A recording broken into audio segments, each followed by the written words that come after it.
Losing weight to get faster at running. Now, it seems like a really obvious thing. Like, why wouldn't you do it? I've tried it, but I want to talk about it from a very different perspective. I'm no nutritionist. This is not nutrition based advice.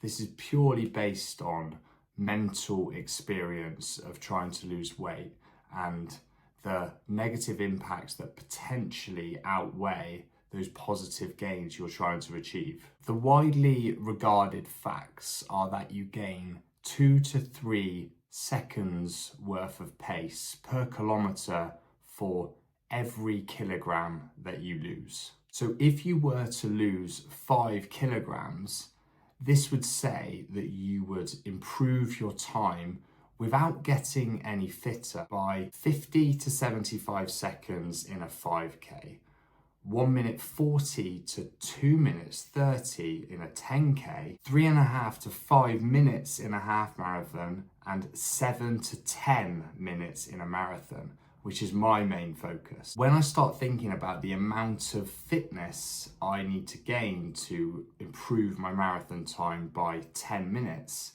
this option all of a sudden seems really attractive. And it did attract me. I did try it at the start of this year.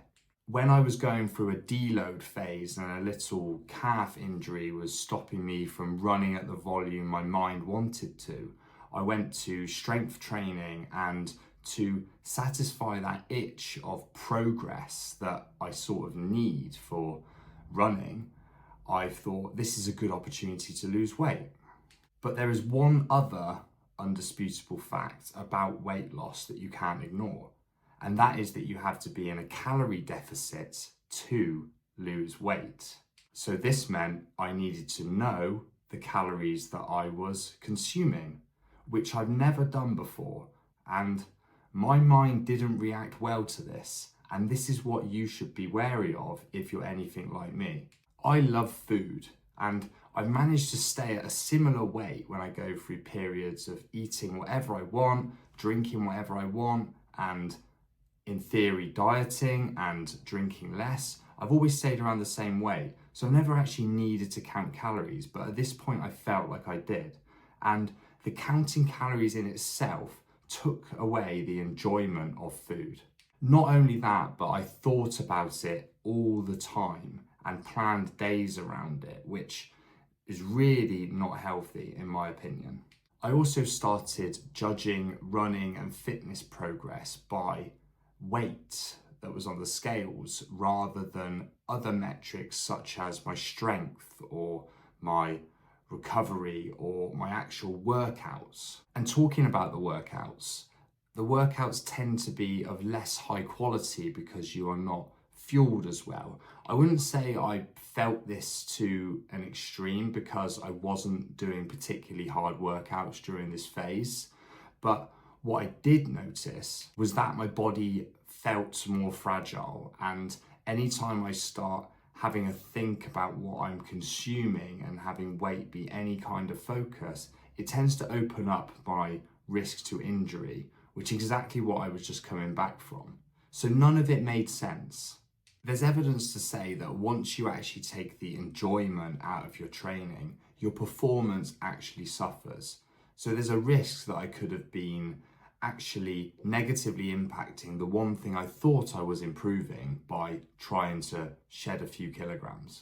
It also weirdly felt like a secret I was keeping. I wasn't using a tracking app.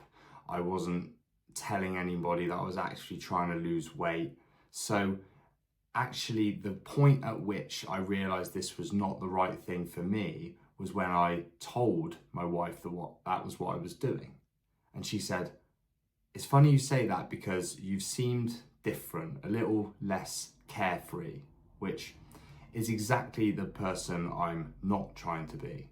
So how did I switch this mindset away from losing weight to focusing more on performance and other metrics? Now, I would say that I still think about it. It's actually created a bit of a loop in my mind where I can subtly think about the calories that I'm consuming, which was never there before. So that's something I definitely want to get away from. But what I do now look at is I look at food as fuel for performance.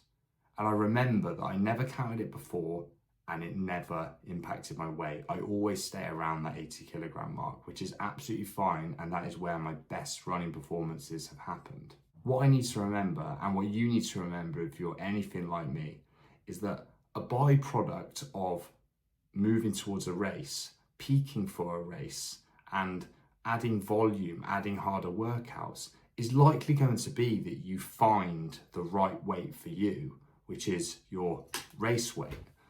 But that doesn't have to come through a proactive focus on counting calories and cutting out food. So like I said, not advice, nothing to do with nutrition, but just a subtle warning in case you are anything like me and thinking about losing weight as part of a quick progress gain for your running performance.